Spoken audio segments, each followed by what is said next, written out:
아휴. 아휴. 이렇게 그냥 2020년이 지나가고. 올해 뭐 올 초에 결혼을 하시겠다고 그러시지 않으셨어요? 저요? 아, 제가 예. 그랬었나요? 그랬던 것 같은데. 아니요. 안녕하세요. 안녕하세요. 방금, 예. 아, 예. 안녕하세요. 안녕하세요. 국내 1호 여성 프로파일러입니다.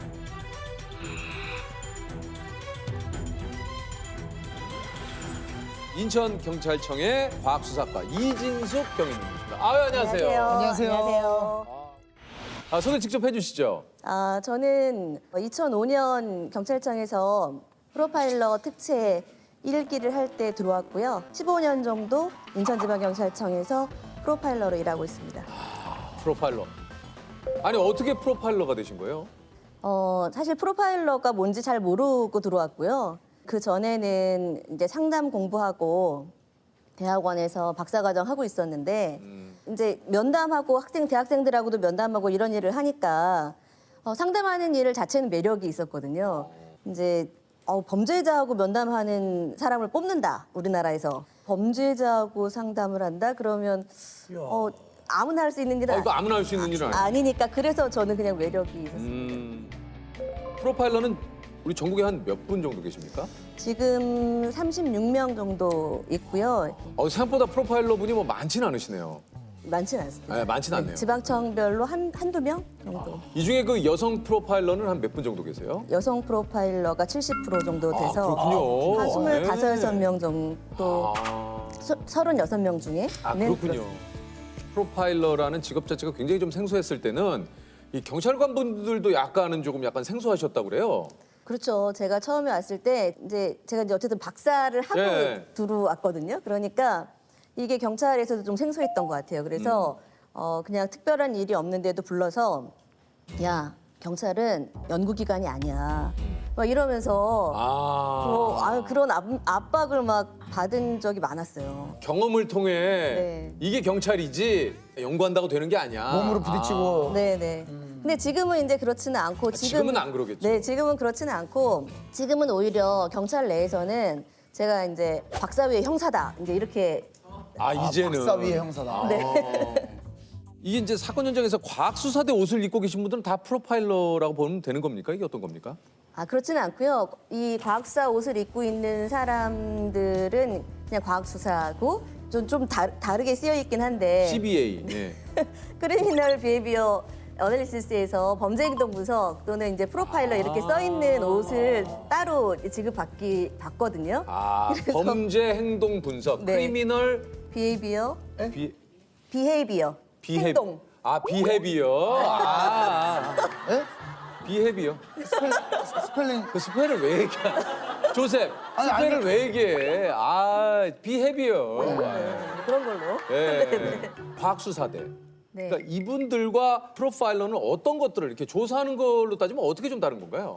범죄 현장을 가는 건 다 똑같고요. 예. 같이 가는데 저희 과학수사 요원들은 이제 입구부터 시작해서 뭐 발자국, 지문, 눈에 보이는 증거를 찾는다고 하면 네. 저희는 현장에 가서 이 현관으로 들어왔을 때는 어디서부터 와서 들어갔을까? 그다음에 뭐 텔레비전 같은 거는 켜져 있나? 보일러는 켜져 있나?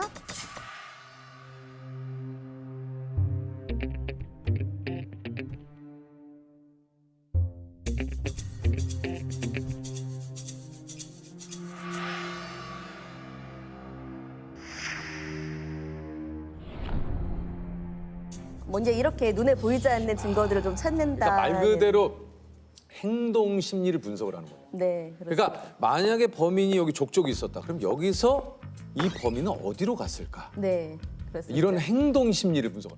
예전에 저희 어렸을 때는 그런 추리하는 책 같은 게 있었어요. 맞아요. 보고 범인은 누구일까요? 그래서 맞추면 와, 이 희열이 그렇죠. 장난이 아닌 거예요. 뭐 예를 들어서 맞춘 적 있어요? 있죠. 예를 들어서 뭐 집에 고양이, 뭐 강아지, 뭐 쥐가 있는데 뭐 과자가 뭐 없어졌다. 고양이, 강아지, 쥐 누가 먹었을까? 그러면 뭐 강아지는 뭐 자기가 아니라고 하고 있고 뭐 고양이가 나가 있고 뭐 자기 아니라고 하고 예, 있어. 뭐 결국에는 뭐 쥐도시 뭐 쥐도새 뭐가 열려 있어서 이거 쥐인데 딱 정답은 쥐입니다. 야씨. 네네네. 자, 네. 아 조세호 어린이의 어린 시절 네네. 이야기인가요? 야, 프로파일러라면은 이제 좀 범죄자를 굉장히 좀 많이 만났을 것 같은데 몇 분 정도 만나보신 거예요? 제가 일일이 세보진 않았지만 그냥 얼핏 해도 한 300명 이상은 만나고 뭐 최근에 이춘재도 만났고 고유정도 만났고 뭐 많이 만났죠. 어우, 진짜 그 두 사람을 다 만났어요? 네네네 만났습니다. 와, 저는 이제 중간에 투입이 됐고요. 이춘재가 부산에 있었을 때는 우리 경기남부청에 있는 프로파일러가 가서 자백을 받았습니다. 네. 화성 연쇄 살인 사건의 유력한 용의자인 이춘재가 범행을 인정했습니다. 전국에서 차출된 프로파일러 9명이 주말을 제외하고 거의 매일 이춘재를 접견하며 신뢰관계를 형성한 것도 큰 역할을 했습니다.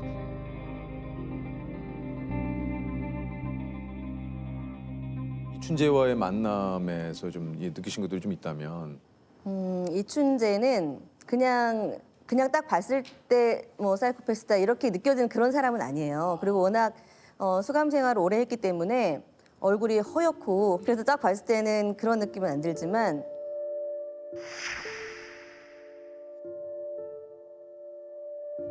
수원으로 옮겨와서는 저랑 같이 이제 면담을 진행한 것도 있거든요. 제가 뭐 10여 차례 면담했는데 면담하면 할수록 이 사람 정말 문제 있는 사람이구나. 정말 사이코패스구나 이런 생각이 드는 사람이에요. 이렇게 표현했어요. 내가 만약에 계속 그 범죄에 대해서 생각하거나 잘못했다는 생각을 하면 내가 지금 이렇게 많은 걸 했겠냐 이렇게 반문하더라고요. 네.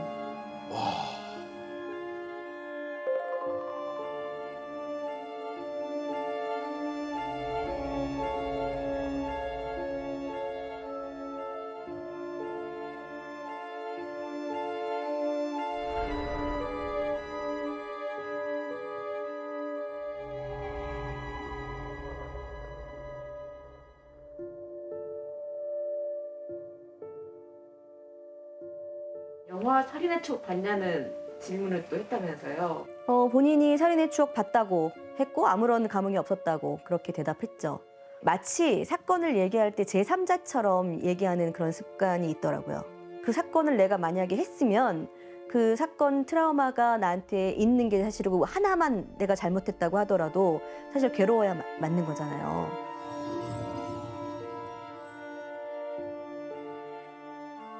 반성의 행동을 보이긴 하던가요? 반성을 합니까? 저 이춘재는 반성하는 태도는 전 보진 못했습니다. 아니에요? 네, 법정에서 뭐 일부 이렇게 보도된 거 보면 그러니까요. 피해자 가족한테 미안하다는 예. 표현을 그러니까요, 저는 그게 사실이라고 믿지는 않습니다. 제가 만나본 사람은 그랬습니다. 직접 만나본 결과로는. 네, 네. 아니 그 좀 고유정도 이렇게 만났다고 좀 얘기를 하셨는데 어땠습니까? 직접 면담을 해보신 느낌이. 그 경제적인 환경은 나쁘지 않았지만 네. 심리적인 환경은 굉장히 부담을 많이 느끼면서 성장한 사람이라는 생각이 들었고요. 그래서 뭔가 자기 계획한 대로 일이 진행되기를 반드시 그렇게 돼야만 만족이 되는 굉장히 자기중심적인 사람. 근데 제가 이제 이런 얘기를 하면서 되게 부담스러운 것은 범인들을 만나면서도 제가 엄청 친절하게 잘해주거든요. 왜냐면 그래야 또 이야기를 네, 상대방에 대해서 네. 알 수 있으니까. 그렇기도 하고 저희 실체적 진실을 밝히기 위해서는 기본적인 그러니까 친밀감이 형성돼야 되기 때문에 그렇게 하는데 이제 제가 분석할 때는 또 냉정하게 해야 되기 때문에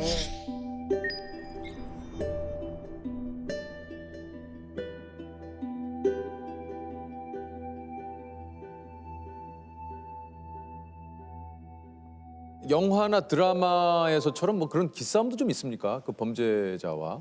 기싸움은 당연히 있죠. 예를 들면 어떤 기싸움이 있나요? 예를 들면 뭐 물건 하나 가져간 것과 관련해서 훔쳐간 것과 관련해서도 그거 당신이 가져갔습니까? 라고 물어보면 순간적으로 계속 생각하거든요. 범죄자들도 지금 가져갔다고 할까? 아니면 보기만 했다고 할까? 아. 보지도 못했다고 할까? 이런 생각들을 순간적으로 막 하거든요. 순간적으로 좀 자기 스스로도 방어를 자꾸 하게 되는 답변을. 그럼요. 네, 그런데 뭐 화장실 가고 싶어 하는데 지금 가라고 하는 게 좋을지, 물 달라고 하는데 줘도 될지, 뭐 심지어는 뭔가를 얘기할 것 같아서 물을 주잖아요.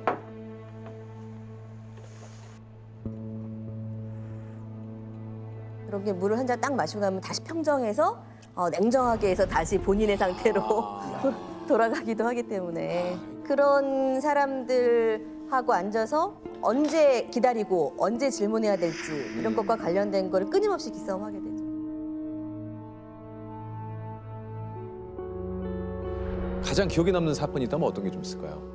2013년에 작은 아들 부부가 엄마하고 형을 살해해서 시체를 유기했던 사건이 있거든요. 지난달 중순 인천에서 발생한 모자 실종 사건. 처음에는 실종 신고로 엄마가 엄마가 안 들어온다 이렇게 실종 신고로. 실종 신고를 냈어요. 본인이요? 작은 아들이. 작은 아들이. 네. 정 씨의 동생이 정 씨 소유의 은색 혼다 시빅 승용차를 몰고 강원도에 다녀온 사실을 확인했습니다. 인천 모자 실종 사건의 용의자가 긴급 체포됐습니다. 둘째 아들이 유력한 용의자로 지목됐습니다. 수사에 투입되셨을 때는 어떤 상황이었습니까, 이게? 두 사람이 굉장히 용의자로 이제 지목이 됐던 상태였고요. 그런데 이제 시체를 찾을 수가 없었어요. 피해자를 찾을 수가 없어서 시체를 찾기 위한 팀에서 이제 같이 수사를 도왔죠. 그럼 어떻게 수사를 하신 겁니까? 며느리가 용의자라고 생각이 되긴 했는데요.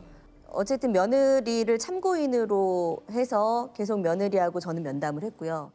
저랑 굉장히 많은 시간을 공유했어요. 여자였기 때문에. 그리고 또 꿈이 프로파일러라고 저한테 이야기하기도 했고 프로파일러가 꿈이기 때문에 저한테 엄청 호감을 보였어요. 그랬기 때문에 자신도 모르게 본인이 딱 방어벽을 갖고 있다가 저한테는 그 방어벽을 일부 허물었을 수도 있겠다라는 생각이 들고 자기가 처음에는 전혀 몰랐다, 현장 가지도 않았다 이렇게 했다가 저희가 여러 가지 실험을 했어요. 차량이 혼자 탔을 때 바퀴가 내려앉는 정도, 둘이 탔을 때 내려앉는 정도, 정밀 분석도 하는 과정에서 같이 타고 있는 듯한 이런 것들이 다 밝혀졌어요. 그러니까 내가 거기 안 갔다고 할 수는 없는 거예요. 그러면 그 다음에 자기가 어떤 액션을 취해야 될까 고민했던 것 같아요. 시체를 찾고 나야 재산이 정리가 되잖아요. 그래서 남편은 어쩔 수 없이 이제 범인으로 특정된 상태였기 때문에 본인이 범인이 아니라면 그 재산은 본인께 되거든요. 본인이 최면이라도 해서 시체 있는 장소를 내가 얘기하고 싶다라고 말을 했어요. 근데 저는 그게 최면이라는 거를 빌어서 본인이 얘기를 하려고 하는구나 이렇게 생각을 했고 그때를 놓치면은 못할 것 같았어요. 얘기를 안 할 것 같아서 지금 하자 이렇게 해가지고 그냥 빈 사무실을 하나 빌려가지고 이제 그렇게 해서 소파에 앉아서 이렇게 하는데 막 정말 리얼하게 말을 하는 거예요. 그래가지고 막 저 혼자서도 막 소름이 끼쳤죠. 다 기억하더라고요. 그리고 뭐 원래 아는 거죠, 그 내용. 본인이 뭐 최면 걸린 게 아니니까. 시신 유기 당시 함께 있었던 정 씨의 부인 29살 김모 씨의 증언이 결정적이었습니다. 정 씨의 아내는 두 사람이 실종된 직후 남편과 강원도로 여행을 떠났는데 차에 큰 여행용 가방 2개가 실려 있었고 남편이 강원도 정선과 경북 울진 야산에 가방을 하나씩 버렸다고 진술한 겁니다.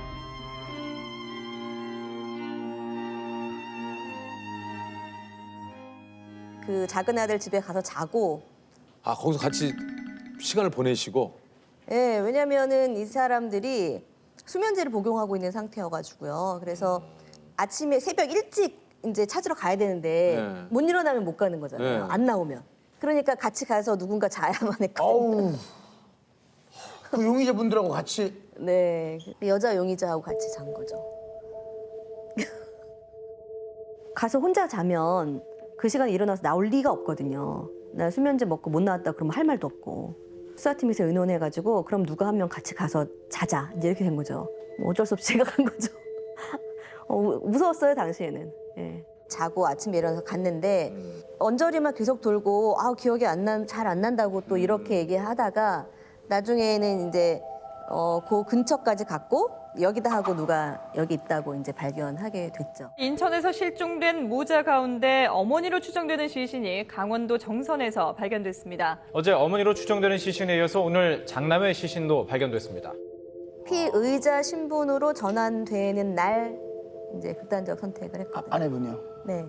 그럼 작은 아들은 작은 아들은 지금 형을 살고 있죠. 살고 있고. 네.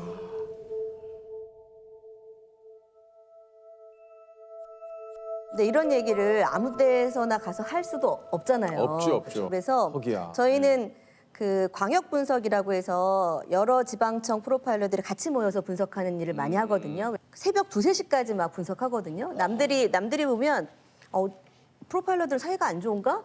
싸우는가? 막 이런 생각이 들 정도로 굉장히 치열하게 토론해요. 왜냐하면 저희들 내부에서도 합의되지 않은 보고서를 쓸 수는 없거든요. 그 일은 주관적인 판단 안 하는데도 도움이 되고요. 법정에 보고서가 제출됐을 때 객관성을 담보하는 데도 도움되기 때문에 이렇게 프로파일러 분들이 단체로 만나면 혹시 뭐 범죄 얘기 말고 다른 대화는 어떤 걸 좀 하세요? 보통 2박 3일, 3박 4일 이렇게 하고 나면 앉아서만 하니까 그 락볼링을 치러 간다거나 다 같이. 네. 락볼링이요. 네. 그냥 볼링 말고 약간 좀 락볼링. 꿍짜. 네. 예. 그런 거 맥주도 한 잔씩 네. 하시고. 하러 간다거나 아니면 막 락볼링 진짜 신선한데요? 네, 그런 활동적인 거 하려고 노력하죠. 회식할 때 뭐 건배사 같은 거 프로파일러 뭐 어떤 프로파일러 뭐야? 저희 뭐 이 멤버 많이 이 멤버를 이 멤버. 이 멤버. 꿍sang. 나이스 스트라이크 이 멤버 리멤버 꿍sang. 스트레스 푸셔야죠. 보셔야죠. 네. 꼭 필요합니다. 혹시 그 좀 경희님의 직업병 같은 거 좀 있으세요? 저는 사실 몰랐는데요. 네.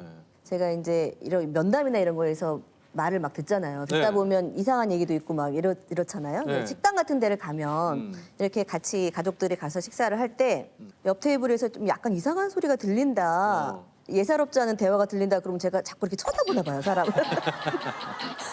그래가지고 저희 딸한테 엄청 지적을 많이 받습니다. 따님 뭐라 그래요? 왜? 뭐 이래. 왜? 뭐 이래. 그래서 식사하고 있다가 엄마가 네, 그래가지고 네. 내 기준에서 용서할 수 없는 인간은? 잘못을 인정하지 않는 사람은 좀 용서하기 어려운 것 같아요. 맞아요. 그래서 이제 이게 미제 사건 관련해서 저희가 이제 하고 있지만 사건을 저지르고 어딘가에 있는 그분들한테도 꼭 그 얘기를 해주고 싶습니다. 미제 사건은 그 발생 사건보다도 더 상황이 열악해요. 증거도 당시에 없으니까 미제 사건이 됐고, 그리고 시간이 많이 지나서 당시에 목격자나 아니면은 뭐 CCTV나 뭐 여러 가지 것들도 많이 없고, 저희가 그래서 현장에도 가보지만 사진은 정말 수십 번, 수백 번 보기도 해요. 왜냐하면 그 시체가 말하는 게 분명히 있다라고 생각하기 때문에. 그래서 지금 미제 사건도 반드시 해결을 하려고 계속해서 분석하고 있는 거죠.